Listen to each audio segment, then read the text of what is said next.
Hello, Tom Lavecchia here with a very special edition of the New Theory podcast. Now, I don't think I've had a guest on 3 times, but if you're going to have a guest 3 times, it's going to be Michael Franzese. Michael Franzese, welcome back to the New Theory podcast. How you doing today, buddy? I'm doing good, Tom. Always a pleasure to be with you. Thank you. It's my pleasure. So we are going to discuss today. Michael's going to be in Atlantic City on September 23rd. He's going to be discussing kind of the history of the mob, the Jersey mob, AC, that kind of fun stuff. And we're going to do a nice little fun giveaway. We're giving away 6 pairs of tickets. Yes, 12 tickets, 6 pairs of tickets. We're going to be a code at the end they have to drop in order to qualify. And if you buy tickets, don't worry, because I suggest you buy them because they're going to sell out. We'll have them change the name at will call, and you can always give them to a family or friend. So, Michael, without further ado, welcome back to the New Theory podcast. So, give us a little bit about, and it's debated whether it's not the oldest mob out there between here, New Orleans, Jersey, New Orleans, kind of a little bit push and pull. Give us your thought as an ex-mobster about the origins of the New Jersey mob. Well, listen, it goes way back, and I always look at New York and New Jersey kind of the same. I always look. Don't get insulted, but I always look at Jersey as the young stepsister of New York, kind of, but joined at the hip. And obviously, listen, there's a long history there, and the seat of power really for Cosa Nostra in this country was really New York and New Jersey. You can put them both together. Yeah. But the initial first origins were in New Orleans area. Yeah. Of course, Carlos had a huge presence there, still does in many ways, still has an impact there with people that were around him. But it's really all about New York and New Jersey. Absolutely. And interesting enough is New Jersey is probably one of the only states where 7 mafia families actively operate. The 5 families, obviously, it's in New York, and then we'll get into the Scarfer family in a minute. How did the mafia specifically become powerful in New Jersey? Obviously, again, like Jordan hip in New York, but what made the New Jersey mob powerful in your opinion? Well, again, I always say this, Tom, from the golden years of Cosa Nostra in this country, really from the late 40s, early 50s, right through the mid 80s, when Giuliani started to go crazy with the RICO, statute and put so many guys away and really devastated the life. But during that, period of time, that 40 years or so, 50 years, we control the unions, and again, the seat of power for that was definitely New York, New Jersey. We had influence right into the White House during that time, no question about it. And we had, we controlled a lot of things on the street. So we controlled the numbers business on the street, everything in between, and had power into the White House. So when you control that kind of authority, you pretty well got it wrapped up.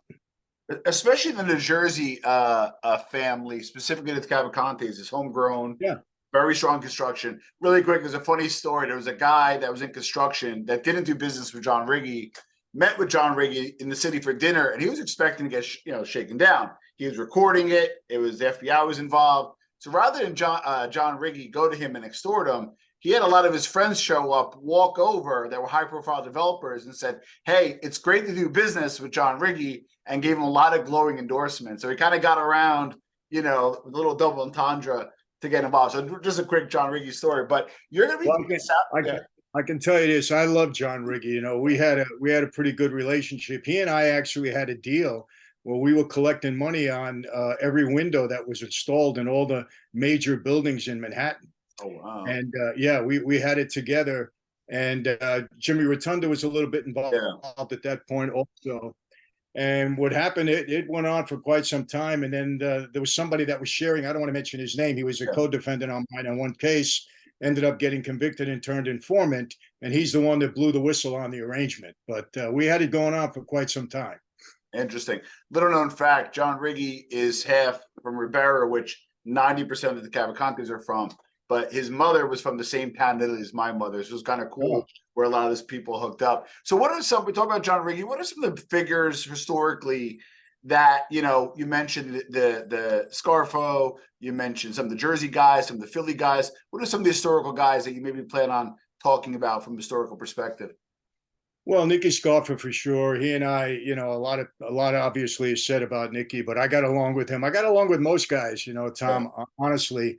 We'll talk about him. We'll talk a little bit about John Riggy. Obviously, Jimmy Rotunda and I were pretty close. We were on trial. We were co-defendants together for a long time. yeah, And I'm not gonna blow the whistle on everybody, but I have a few that I haven't mentioned before that yeah, I'll be bringing up, and I'm gonna get into kind of the history of what really went on in Atlantic City. Atlantic City was a hot spot for us. I yep, don't know if you know that, yeah, going way back.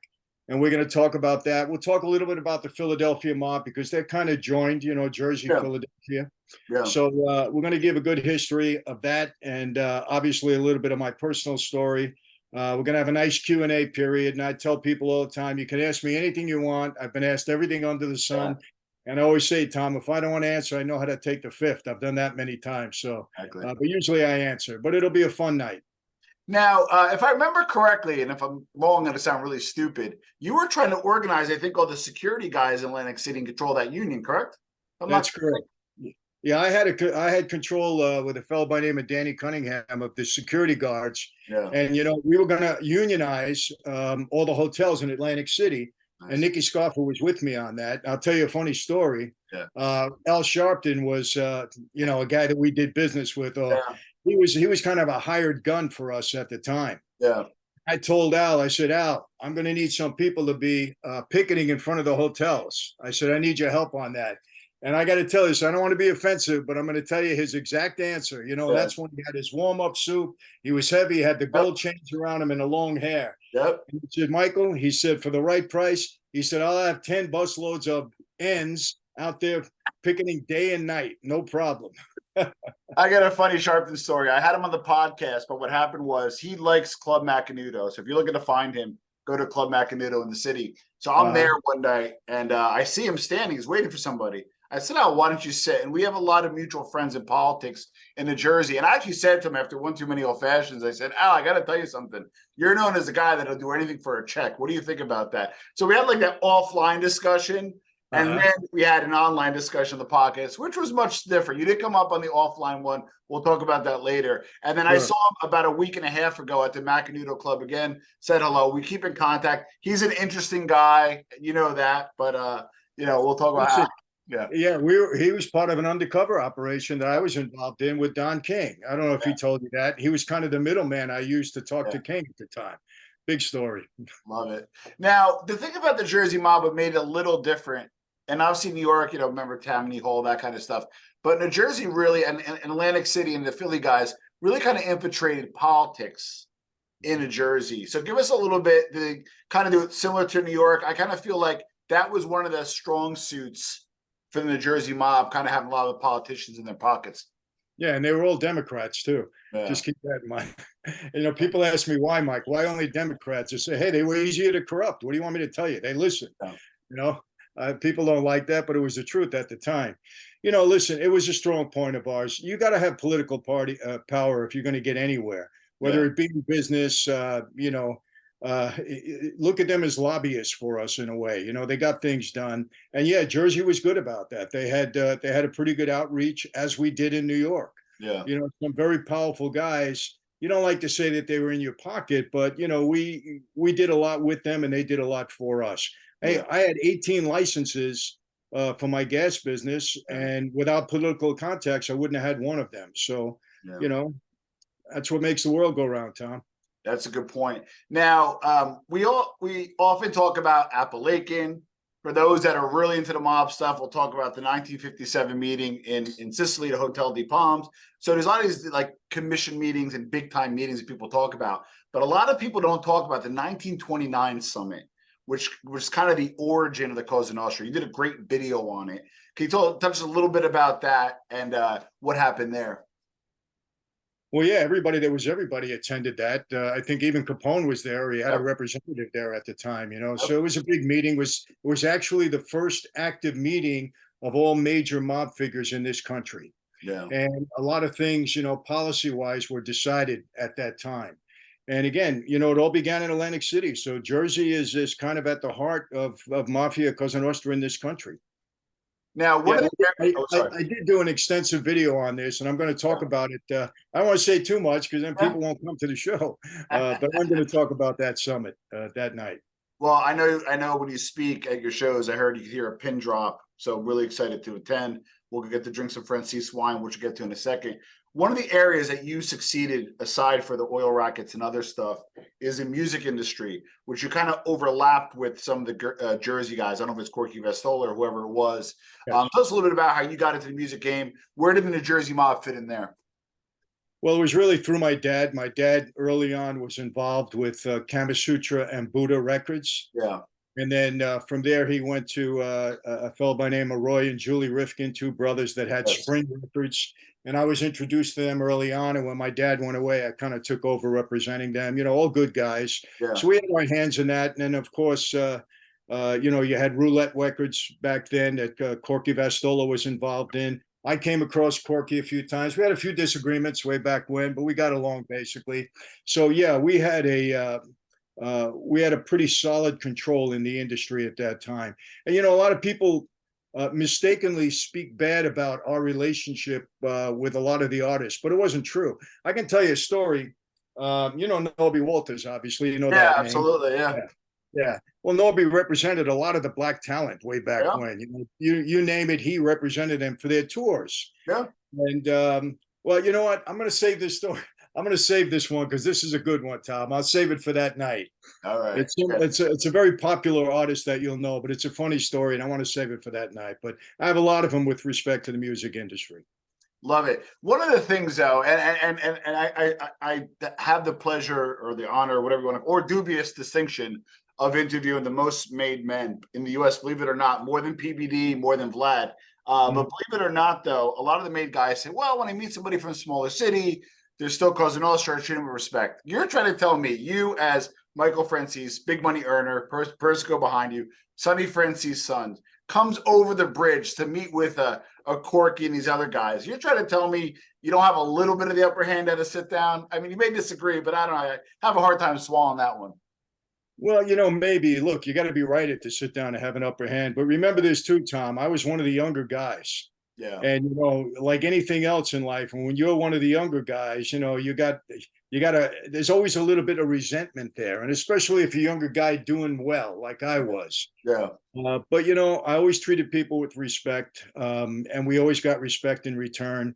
And no matter where you were, if you're the only place that we ever went to that we didn't hold people in very high regard was in Los Angeles. Interesting. Yeah, I'll tell you, whenever I went anywhere, I had to go to Chicago, I had to go to Kansas City and places like that. And when I was a captain, I check in with my boss and I said, "Listen, I'm going to such and such a place." And they would tell me, "Well, always check in out of respect and let people know what you're doing there." Except when I went out to LA. They said, "Michael, out in LA, you do whatever you want. Don't worry about it. If there's any blowback, we'll figure it out, And that's the truth. But Chicago, even New Orleans, Tampa, Florida, wherever we went, we always checked in and gave people respect. Now, I don't want to sidetrack too much. Was LA ever really a family? Not really, no. There was a guy by the name of Pete Milano that was out there, was kind of the boss, and his father was in Kansas City. I mean, Cleveland. I'm sorry, Cleveland. But it wasn't regarded as a family. And I was in jail with them for a couple of years. Nice guys, but you didn't really hold them in high esteem. What's interesting? Speaking of the Colombo family for a second, and it's not a knock at anybody. I get a lot of crap for this. Probably get some phone calls. I always feel like the Colombo family is super strong in Brooklyn. I just really feel it's not that strong outside of Brooklyn because you were kind of a guy that floated around, but a lot of people didn't. But there were a few guys in LA from the Colombo family, which we won't talk about, but they kind of set up shop and they did some pretty big things out there, in my opinion. Yeah, they did, and one of them, he's gone now, but Donnie Shacks, he did pretty well out there. But yeah, listen, we were one of the smaller families. Yeah. I mean, I think if you look at it, the most respected, maybe powerful family really was the Genovese. I know a lot of times they think Gambino, but Fat Tony and Chin really held a lot of authority around the country. You mentioned their names and people listened, it was kind of like that. But, listen, we try to respect one another. It's part of the life, and you try to do it wherever you go. Well, I'm going to give a shameless plug to the book Mafia Democracy, which if you get the premium package, you get to meet Michael, get a signed book. But you talk a bit about the role of the mafia and organized crime in the development of the actual United States. If you get to put a little color to that. Well, listen, you got to give Luciano and believe it or not, Meyer Lansky. They were all one crew. Bugsy Siegel at the time. You got to give them the credit for really making this an organization. Really, and putting some real structure to it that people respected. Dividing it up into families and creating the commission at the time. And that's where it really, started to become, or did become very organized and really very powerful. When the family started working together, in many ways, that's when we became a powerhouse throughout the country. And Tom, I'm going to tell you something, something I've been saying and unashamedly, I wish we were in power right now, because some of the garbage that's going on in the streets would not take place. Remember this. We took care of our communities. We took care of our neighborhoods. There was no crime there. You take John Gotti, people say, oh, John was a murderer. People in his neighborhood loved him, because he took care of people in the neighborhood. And, I've been unashamedly saying this because so many people contact me on my channel. Michael, we wish the mob was here now. I said, well, there wouldn't be the stuff that's going on in the streets if we were around. That's for sure. We would take care of it, but it is what it is. Well, I know you got out mid 80s, essentially, for the most part. And then I kind of harken back to at best mid 90s to go back to Riggy and those guys. My family came from Italy. If you knew somebody, they would help you get citizenship. If you knew somebody, they were kind of a secondary government. I'm not saying they were perfect guys, but there was some utility, which I think you'll probably talk about. Once they started losing that utility, I think that was kind of the downfall. So how has the Mafia changed over the years, specifically in New Jersey and Philly, maybe up to current day, in your opinion? Well, listen, like I said, the golden years are gone. Yeah. I think, listen, when I was in that life, there wasn't a day or two that went by when there wasn't a story in the newspaper, Daily News, New York Post, Long Island Press, Newsday, about somebody or a lot of guys all the time. Yep. Now, I read the New York Post every morning online, and maybe every 6 months you'll read something, maybe. And it's not even a headline anymore. It's only, on page 30, whatever. Yep. So there's two things. Number one, it's not as powerful as it was, and I don't think we'll ever see those days again. Correct. And number two, I think the guys got smart, and they're really playing it undercover. It's not going to go away in my lifetime. I know that for sure, but I don't think you'll ever see the presence like you saw way back when. Kind of like how you morphed into business. And interesting enough is, don't get me wrong, I consume your mob content, but I overconsume your business and political content. I just think you remade yourself, you reinvented yourself. I always say, and I chatted with some folks and that are kind of, came from your life.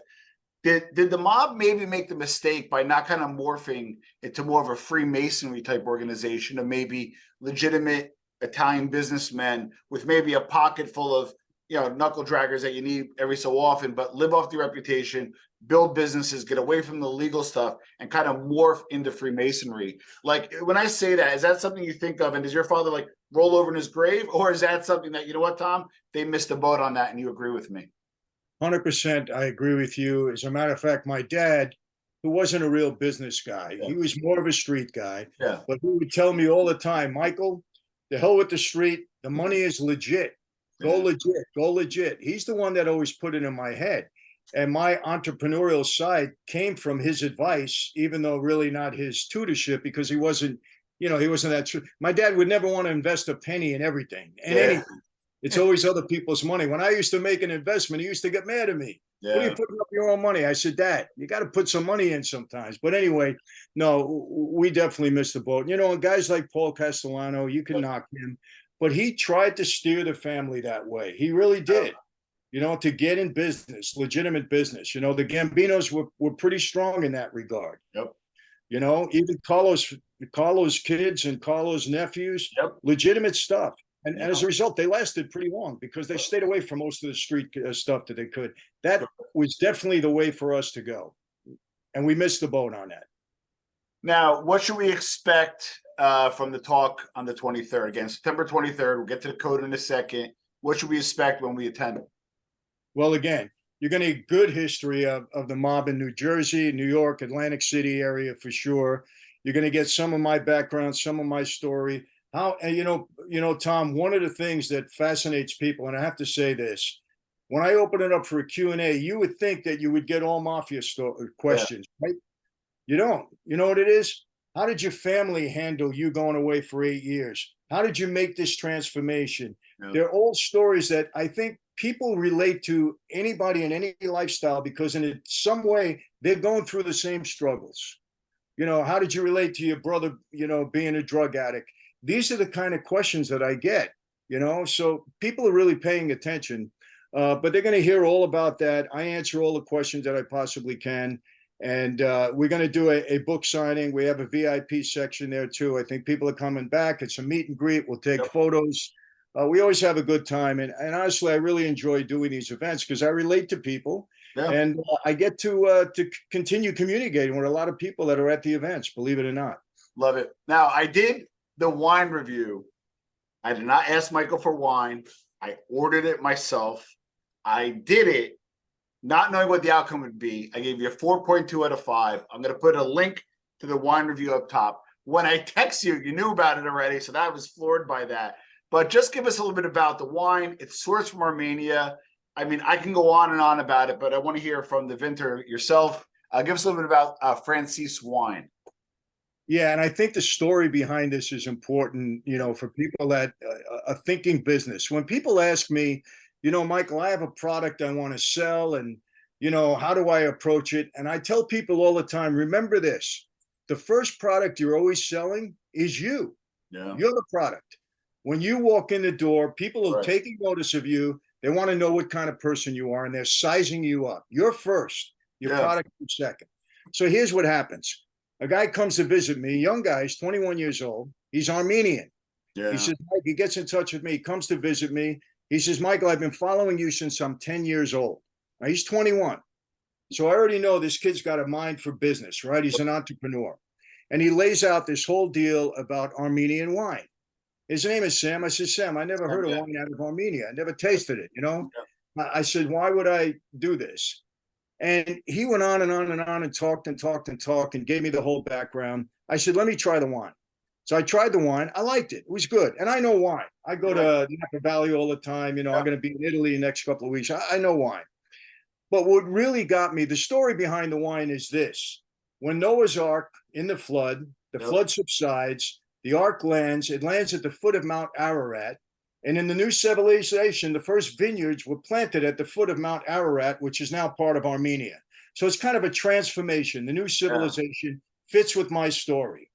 And I said, okay, this could work. I said, it's Armenian. We'll introduce it to the United States and around the country. But what really got me is this young man. I said, Sam, I'm betting on you. I really am. I'm throwing a talent with you. And he's overperformed to all my expectations. So we're in it just about a year and a half now. We're starting to branch out all over the country. Nice. We will be serving it now in New York and New Jersey. We just made a deal there. We're in Ohio. We're in Michigan.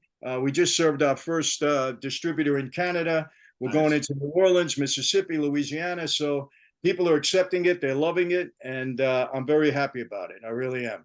And those that watch the show, I analyze a business perspective. And what I was looking for, was this a white label deal? Was this a licensing deal? Mike threw his name on it. No, Michael, I know I know you well enough, where if you do something, you do it well. And the packaging, the branding, the way I think it was a Malbec that I had. It was just absolutely fantastic. And what I loved about it is it wasn't too expensive that you can't have it where your Wednesday night pizza, but it's nice enough to bring to my buddy's house when he just had his second kid or something. So that's what I liked about the range of the wine. Again, check up top. I'm going to put the review below. Yeah, Tom, just so you know, this young man's family has been in the wine business in Armenia for 25 years. Oh, wow. So, I mean, there's a long history. It's a family operation. So that really enticed me a lot more. I said, okay, he's really got skin in the game here. And it's turned out well. And I think people are going to be knowing about Franzese wine in the next couple of years all over the country and hopefully all over the world. Well, just as an FYI, if you go to the site, francesewines.com, New Jersey is blocked out at the moment. However, you can order. I got it from Wine Searcher. So Mhm. I'm able to get wines, Francis wines to New Jersey.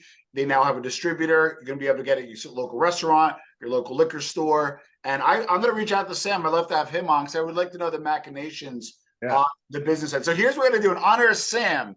The key word below is put the word Sam below, and that automatically enters you for one of the 6 tickets. Now, some of you are shy, and I get it. We know, Mike, there's a lot of trolls out there. If you want to email me the word Sam, Tom at New Theory. In 2 weeks, we'll pick the 6 winners. Michael, I'll give you the closing statement, and I get chills every time I talk to you, brother. Well, thank you, Tom. And I think we're going to, Caesars is going to be serving our wine that evening. I think my guy is working with them and they're going to be making it available. So whoever comes, you can have a taste of the wine that night. But Tom, listen, always a pleasure to be with you. I appreciate you bringing us on. I'm excited. Listen, when I'm in New Jersey, I feel like I'm at home. You Yeah. know, it's amazing. It really is. I've been living out in California now since 1985. Yeah. But whenever I come back east, whether it be New York, New Jersey, even Michigan, Ohio, I feel so at home. You know, it's my crowd, my people. I know I'm going to feel that way in Atlantic City. I can't wait, and I'm happy to meet you there. And you know, maybe we'll have a drink after the show, and be great. So thank you very much. I appreciate it. It's my pleasure. I just want to say one last thing before I conclude. I've dealt with a lot of former guys from the life, and I say this all the time. If I was blindfolded or I did not know rank, I could tell who was a boss all the way to who was an associate. And I will say, when I deal with a lot of these guys, they ask for a lot of stuff. Michael has never asked for one thing from me. And then for Michael, that's why I want to support you the best way I can. And I appreciate you for being on the podcast. Well, I appreciate it. Anytime, you know, I can support you, Tom, you know, I'm there. Awesome.